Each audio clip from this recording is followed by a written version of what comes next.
विक्रम 32 साल का एक मार्केटिंग एग्जीक्यूटिव ऑफिस के लंबे दिन के बाद अपने डेस्क पर बैठा है। उसकी आंखें लैपटॉप की स्क्रीन पर टिकी हैं, लेकिन उसका दिमाग कहीं और भटक रहा है। डेडलाइन कैसे पूरी होगी? क्लाइंट की फीडबैक का क्या करूं? क्या मेरी मेहनत कभी रंग लाएगी? हर सवाल उसके दिमाग में हलचल मचाता है, जैसे कोई बंदर डाल से डाल पर उछल रहा हो। थकान और चिंता से भरा वह अपनी कुर्सी पर सिर टिकाकर सोचता है, क्या मेरे जीवन में कभी शांति होगी? तभी उसके फोन पर दोस्त मीरा का मैसेज आता है। तुम्हारा मन बेचैन है क्योंकि तुमने इसे काबू में करना नहीं सीखा। एक शाम, दिन भर की थकावट के बाद वह अपनी दोस्त मीरा से अपनी समस्या साझा करता है। मीरा उसकी बात ध्यान से सुनती है और कहती है, विक्रम, तुम्हारा मन एक बंदर की तरह है, हमेशा बेचैन। लेकिन अच्छी बात यह है कि इसे काबू में किया जा सकता है। मैं तुम्हारी मदद करूंगी। मीरा समझाती है, बंदर मन का विचार बौद्ध शिक्षाओं से आता है। यह हमारे विचारों की बेचैन और अस्थिर स्थिति को दर्शाता है, लेकिन इसे शांत करना मुश्किल नहीं है।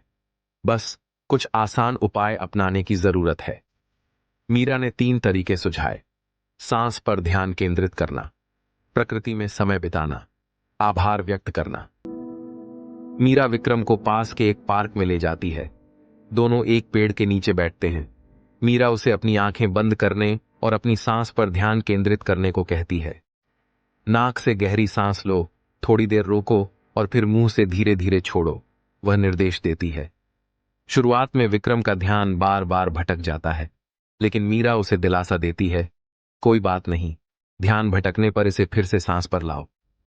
कुछ दिनों में विक्रम को भीतर एक हल्की शांति महसूस होने लगती है। मीरा उसे शिनरिन योग को, वन स्नान का महत्व समझाती है। वे एक शांत जंगल की पगडंडी पर जाते हैं। धीरे धीरे चलते हुए पेड़ों की सरसराहट, पक्षियों की चहचहाहट और मिट्टी की महक पर ध्यान देते हैं।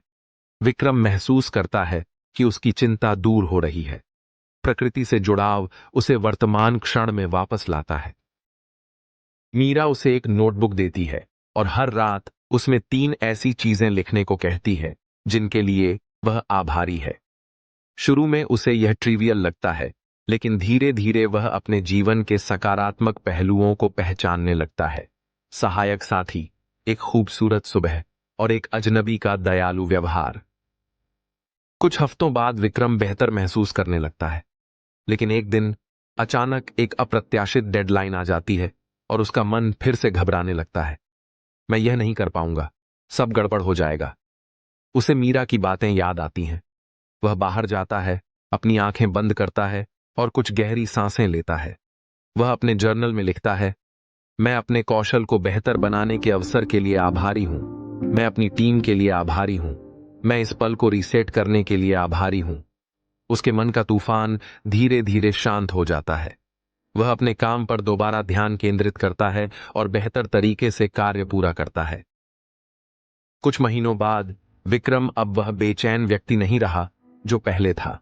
उसके सहयोगी उसके बेहतर ध्यान और शांत स्वभाव की तारीफ करते हैं। एक दिन एक जूनियर सहकर्मी उससे पूछता है, विक्रम, आप तनाव में भी इतने शांत कैसे रहते हैं? विक्रम मुस्कुराकर जवाब देता है, मैंने बंदर मन को काबू करना सीख लिया है। कहानी से सीख, सांस पर ध्यान देना। सांस लेने की प्रक्रिया पर ध्यान केंद्रित करने से मन वर्तमान में रहता है। प्रकृति से जुड़ाव, प्रकृति में समय बिताने से मानसिक शांति और संतुलन मिलता है। आभार व्यक्त करना, जीवन के सकारात्मक पहलुओं को पहचानने से सोच में सकारात्मकता आती है। इन प्राकृतिक उपायों को अपनाकर कोई भी अपने बेचैन विचारों पर काबू पा सकता है और जीवन में शांति और संतुलन पा सकता है। अगर आपको यह वीडियो पसंद आए तो मेरे चैनल को सब्सक्राइब करें, इस वीडियो को लाइक करें और जिसे भी यह समस्या हो उसे शेयर करें।